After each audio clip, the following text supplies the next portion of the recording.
In the land of Skyrim, there are many factions that dot its landscapes. From the skin-tight BDSM-loving Dark Brotherhood to the furry-addicted Companions. But which of these factions deserve the attention of the slightly sociopathic, narcissistic demigod of a Dragonborn? Well, my fellow Aella freaks, I will be ranking who in this very video. But before I start ranking these factions, let me explain the criteria behind my rankings. I will be ranking these factions based off of aesthetic and how good their quests and lore are, as well as inserting my own personal opinion every once in a while. I will also be combining the Stormcloaks and Imperials into one rank, as to avoid a bunch of nerds making essay-long comments on a civil war I could give less of Boethiah's shit about. Lastly, I will only be discussing factions that you must consciously join. That means no factions you can't refuse to join, like the Nightingales, Greybeards, Blades, and unfortunately House Telvanni. Although, I may make specific videos on them in the future. Anyways, on with the overrated tier list. Number 8, the Bards College. Absolutely nobody is surprised by me putting the Bards College in last place. This quote-unquote college has only one trainer in speechcraft, and there is no possible way to be taught how to bang a drum or whistle a tune without the addition of mods.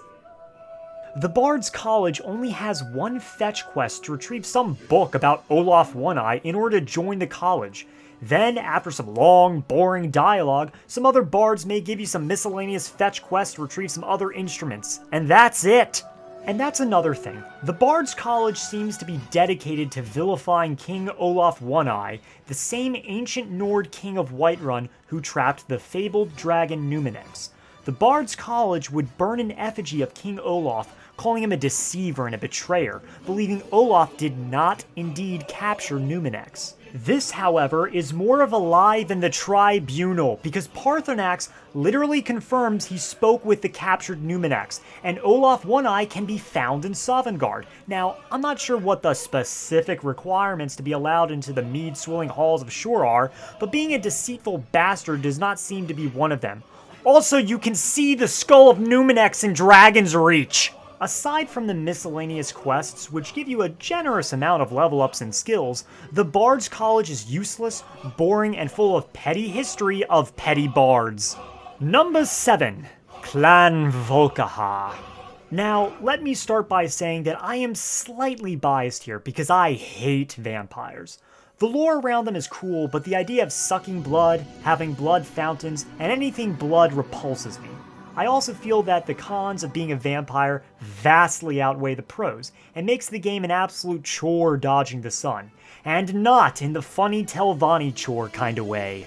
I never actually played the vampire side of the Dawnguard DLC until about a year ago when I decided to give in and make a vampire character, and I must admit, I found Clan Volkihar to be extremely disappointing, and it is clear the vampire side was rushed heavily.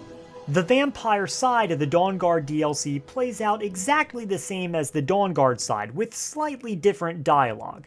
And unlike the Dawnguard, where the final quest is to raid Castle Volkihar and kill Harkon and his underlings, the vampire side just has you walk in and kill Harkon, deal with the Dawnguard is actually a fucking Radiant quest, and it's a coin toss on whether you'll get it or not.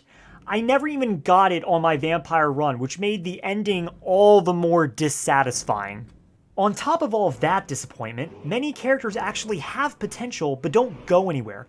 Vingalmo and Orthjolf are two vampires who scheme and plot for the throne, and will send their underlings to kill you when you retrieve the Bloodstone Chalice. But when you kill Harkon, they are pretty chill and just give you more Radiant quest nonsense. All in all, Clan Volkihar is probably the worst faction and the most disappointing, but hey, at least they behave like an actual faction and give you some unique and, in some cases, powerful rewards, unlike the Bards College. Number 6. The Civil War Factions. Now, as I said previously, I am putting the Stormcloaks and Imperials together as just the Civil War factions for 3 reasons. 1, they both behave the same quest-wise. 2, I really don't want to see essays of people bitching about their favorite side that isn't number 1. And 3, because I also don't care about the Civil War in general. But, putting aside the finer points of Skyrim politics, the quests for both the Stormcloaks and Imperials are rather linear and mainly involve getting a crown, looking at catapults shot like shooting stars in Whiterun, and making pit stops at forts and raiding either Solitude or Windhelm. What I do like about these factions is that there is actually a ranking system that is reminiscent of how Morrowind and Oblivion operated, with having the rank of a common foot soldier to being a legate in the Imperials or Stormblade of the Stormcloaks. I like both ranking systems for both sides, Imperials for feeling like you're in a proper army, and Stormcloaks for feeling like a rebellious badass. I do feel that the Civil War quests could have been done more, like instead of just raiding forts, you would actually first take over the fort and use it as a staging area to invade all of the cities, like Dawnstar or even Markarth. I would love to see a raid on Markarth into the mountainside. The factions also have their ups and downs. For Stormcloaks, raiding Whiterun is really fun, but just breaking into Castle Dour, not the Blue Palace, is rather lame. The opposite is true for the Imperials, with defending Whiterun being super lame, but breaking into the Palace of Kings being very fun and a much more satisfying conclusion to the Civil War. A way to fix that could be maybe for Whiterun to have Balgruuf join the opposite side of whatever you choose, and for the Stormcloaks you would still have Vignar, but for the Imperials would be Ulfrid Battleborn, playing into the rivalries of both clans. And if you're a Stormcloak, instead of breaking into Castle Dour, you would infiltrate the Blue Palace itself. Anyways, the Civil War factions are okay, but the quest rewards could be better, aside from just randomized loot and the Windhelm House Harem. That's why they are number 6. Number 5. The Companions. The furry faction of Whiterun is the warrior guild of Skyrim, and the Companions have a very unique and rich lore dating their origins to Ysgramor and his 500 companions. And there is even a book describing a few of the other Harbingers and the deep history of the Companions and its evolution through time. However, this is where my positive affinity for the Companions ends and my critiques start rolling in. The werewolf arc in the story makes zero sense. Kodlak Whitemane, the current Harbinger of the Companions, describes that a previous Harbinger made a pact with some hag ravens to grant the Companions great power, and so they became werewolves. And while they may have enjoyed or regretted it, I don't understand why you have to become a werewolf in order to achieve higher prestige in the Companions. In the days of Ysgramor and after, you supposedly had to earn a place in the circle as the Harbinger by proving yourself in battle. But for some reason, you have to not only prove yourself, but also be forced as a werewolf by Skjor. Sure, he says you have a choice, but if you wish to progress further in the quest, you really don't have a choice. And if Kodlak, Vilkas, and Farkas dislike being a werewolf so much, why are future members forced to become werewolves anyway if they don't want to? Kodlak calls it a curse, but it's not. You can make an argument that the dude who made the deal with the Hag Ravens was cursed, but everyone else after that just took it. And if everyone regrets it so much, then why don't they just stop spreading lycanthropy? It's so simple.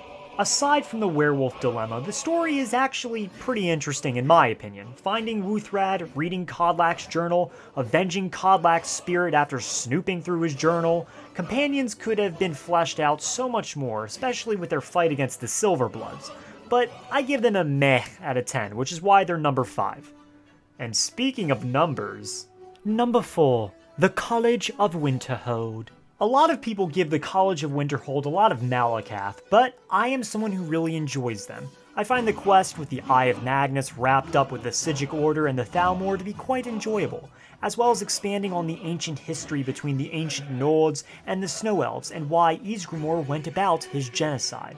I also highly enjoy the characters of the College of Winterhold, and while others may not find them memorable, I kinda do. The one-sided rivalry between Nyria and Feralda, Colette thinking everyone hates restoration, Urag Groshub being an orc librarian and breaking stereotypes, the infinite mysteries of the Augur of Dunlane, and many more. The only complaints I have about the College of Winterhold is the reason for being Archmage is stupider than a Reekling. I mean, yeah, you saved the college, found the Staff of Magnus, and a whole bunch of other stuff, but that doesn't necessarily make you a good mage. You can easily go through the whole quest line using simple dollar store spells that even a novice can cast. Additionally, after the Great Collapse, I don't understand why the mages never tried to use their magic to fix Winterhold, or at the very least, fix their damn bridge. That shit's treacherous.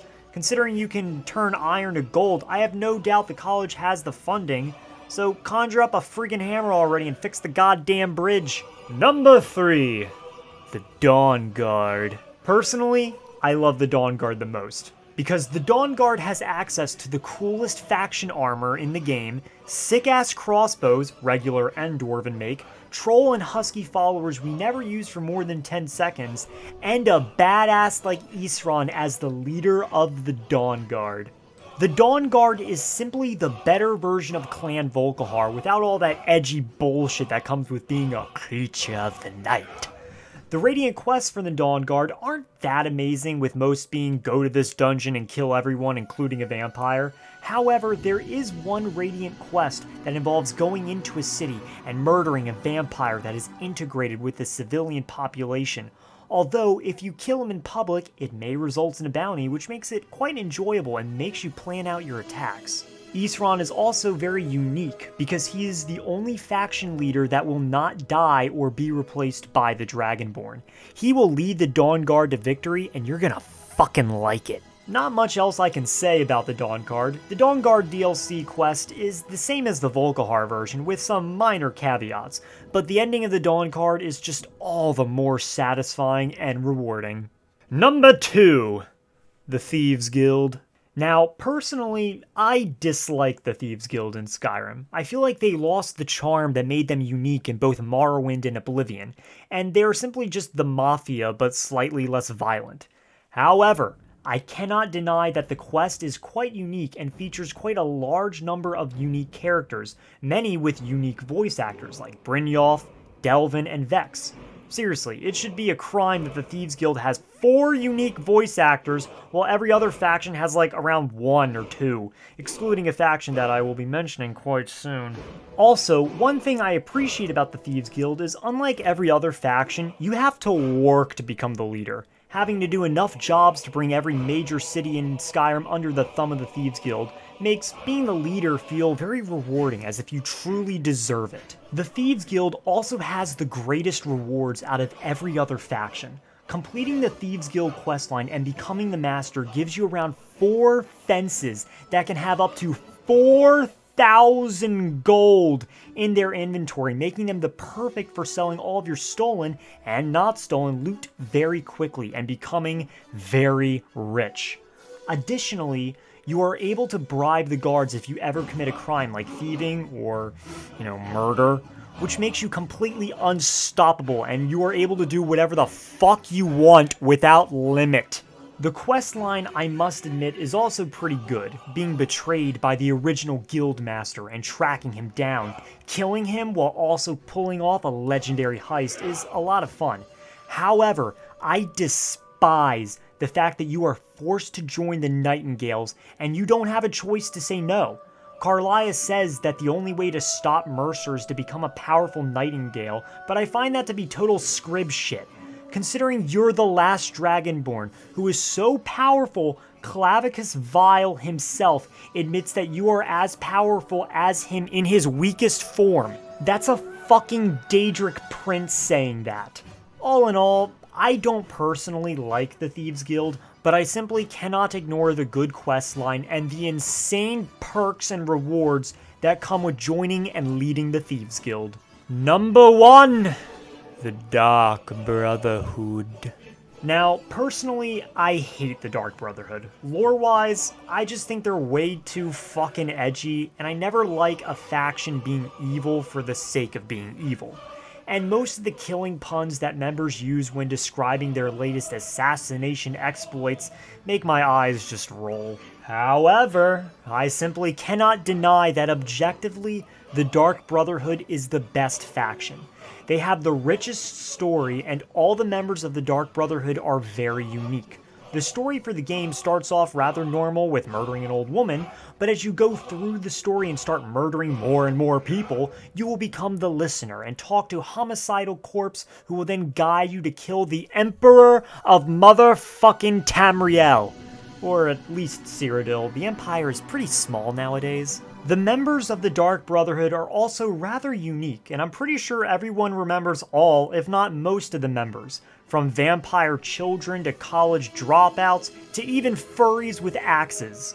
And all of the members will assist you in each of your quests, which allows you to better connect with them, unlike most of the other factions in the game. Aside from the main Emperor killing quest, there's a character named Nazir who will contract out much smaller targets for you to kill. From mining bosses to madmen to the next star of Skyrim's Got Talent. All of which are very enjoyable quests, and because of how the game is designed at its core, you also have a variety of ways to take them down, from illusion to walking up to them with a big bone warhammer. I also very much like the dialogue options the player has in the Dark Brotherhood. I know that it's just redoing what Oblivion did as a callback, but it's still nice nonetheless. You can either talk normal, talk like a sadistic disciple of Sithis, or don't talk at all, until you do. The quest rewards are also pretty cool, from enough gold to buy the White Gold Tower, to summoning the legendary Lucian LeChance, and even the Blade of Woe, which is my personal favorite dagger aside from Mehrunes' Razor. I will say I don't like the armor in this guild, with it just being the worst. I never liked the idea that the most feared assassins in Tamriel are dressed up in gimp suits and look like they're ready to entertain Vivek like the buoyant armigers do. And I do hate the Dawnstar Sanctuary and the fact that all your cool assassin companions die and become replaced with generic no-name assassins that are super fucking lame. However, again, personal gripes aside, I do believe that the Dark Brotherhood is objectively the best faction in Skyrim. And that's all I wrote, me ranking every single faction in the game. And remember, everything I said in this video is complete fact, so if you believe otherwise, you're wrong. I'm kidding, of course, but I really do hope you enjoyed this video. This was without a doubt the longest and most detailed video I have ever done since my Jarl's Ranked video, and I made sure to spend the entirety of Thanksgiving break on it. Kill me. So, with that being said, if you liked the video, like the like button and like the subscribe button, and I will see you whenever the fuck I decide to upload again. House Telvanni be with you. Please, O hero of Skyrim,